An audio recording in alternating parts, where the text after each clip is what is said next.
സുഹൃത്തുക്കളെ, ഒരു mill unit വിൽപ്പനക്ക് വന്നിട്ടുണ്ട് കേട്ടോ. ഇത് oil and rice flour oil മില്ലാണ്. അപ്പോൾ അതിൽ ഒരു മിൽ യൂണിറ്റിന് ഉള്ള എല്ലാ സാധനങ്ങളും ഉണ്ട്. അപ്പോൾ ഇതിൻ്റെ ലൊക്കേഷൻ ആദ്യം തന്നെ പറഞ്ഞു തരാം. ഇതിൻ്റെ ലൊക്കേഷൻ ഉള്ളത് കുറ്റ്യാടിയിലാണ്. അപ്പോൾ ഇതിൽ ഉള്ളത് ഒരു ഹെവി ഡ്യൂട്ടി എക്സ്പില്ലർ, അത് ഷർമയുടെ എക്സ്പില്ലറാണ്. ഈ മില്ല് അധികം പഴക്കമൊന്നും ആയിട്ടില്ല. ഇപ്പം അത് നിലവിൽ റണ്ണിങ്ങിൽ അല്ല. അതിൽ കറണ്ട് കണക്ഷനും കാര്യങ്ങളൊക്കെ ഉണ്ട്. ഇപ്പോൾ താൽക്കാലികമായി കുറച്ച് ദിവസമായിട്ട് മില്ല് നിർത്തി വെച്ചിട്ടുണ്ട്. അപ്പോൾ ഇത് കുറ്റ്യാടിയിലാണ് ഉള്ളത്. അപ്പോൾ ഇതിൽ എക്സ്പില്ലർ ഉണ്ട്, അതുപോലെ തന്നെ പൊടിക്കണ മെഷീൻ ഉണ്ട്, വറക്കണ മെഷീൻ ഉണ്ട്. അപ്പോൾ അതെല്ലാം കാണിച്ചു തരാം. അപ്പോൾ ഇത് ഷർമയുടെ എക്സ്പില്ലറാട്ടോ, ഹെവി ഡ്യൂട്ടിയാണ്. അതുപോലെ തന്നെ ഇതിൽ ഉള്ളത്, ഇതിൽ കൗണ്ടർ അടിച്ചിട്ടുണ്ട് എക്സ്പില്ലർ ഓടിക്കാനുള്ളത്. അതുപോലെ തന്നെ ഇതിൽ ഒരു 10 HP മോട്ടർ കൊടുത്തിട്ടുണ്ട് എക്സ്പില്ലർ ഓടാനുള്ളത്.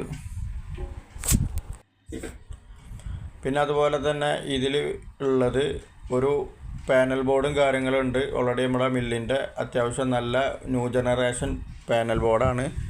അതുപോലെ തന്നെ ഇതിൽ വറക്കണ മെഷീൻ ഉണ്ട്, അത് പൈലറ്റ് കമ്പനിയുടെ മെഷീനാട്ടോ. ഇതിൽ പൊടിക്കണതെല്ലാം പൈലറ്റിൻ്റെ 412 എല്ലാം സെപ്പറേറ്റ് ആണ് ഇവിടെ പൊടിച്ചിരുന്നത്.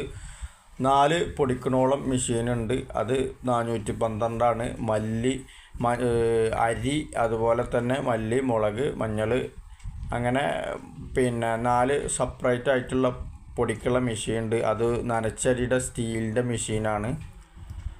അപ്പോൾ ഈ ഭാഗത്ത് ഒരു കൗണ്ടർ പോലെ കെട്ടിയിട്ട് അതിൻ്റെ താഴത്താണ് 10 HP മോട്ടർ വെച്ചിട്ടുള്ളത്. അപ്പോൾ ടോട്ടൽ 10 20 HP മോട്ടറുണ്ട്, 2 മോട്ടറുണ്ട്, 4 പൊടിക്കണ മെഷീന്, അതുപോലെ തന്നെ ഒരു എക്സ്പില്ലർ.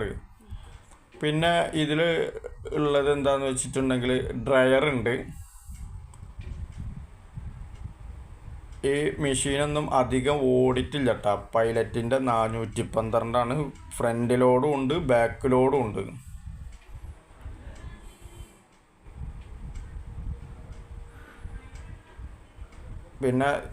നേരത്തെ പറഞ്ഞ പോലെ ഇത് നനച്ചരി പൊടിക്കാൻ ഇതിൻ്റെ തട്ട് സ്റ്റീലാണ്. ഇപ്പോൾ വരുന്ന മില്ലുകൾക്കൊക്കെ അങ്ങനെയാണ്. അതിൻ്റെ ചൂട്ടും സ്റ്റീലാണ്. ചൂട്ട് എന്ന് പറഞ്ഞാൽ നമ്മൾ പൊടി വീഴുന്ന ഭാഗം, തുണിയും കാര്യങ്ങളും കെട്ടുന്നത്, അത് സ്റ്റീലാണ്. അപ്പോൾ ഈ നനച്ചരിക്ക് നമ്മൾ എപ്പോഴും സ്റ്റീലിൻ്റെ മെഷീൻ വെക്കണം. എന്താണെന്ന് വെച്ചിട്ടുണ്ടെങ്കിൽ ഈ നനവ് ചെല്ലുന്നത് കൊണ്ട് അത് സ്റ്റീലല്ലെങ്കിൽ പെട്ടെന്ന് തുരുമ്പ് വരാൻ സാധ്യത കൂടുതലാണ്. അപ്പോൾ അതുകൊണ്ടാണ് ഇപ്പോൾ വരുന്ന എല്ലാ മെഷീനുകൾക്കും എല്ലാ കമ്പനികളും മെഷീനിൽ സ്റ്റീലാണ് വരുന്നത്. അതുപോലെ തന്നെ ഇതിൽ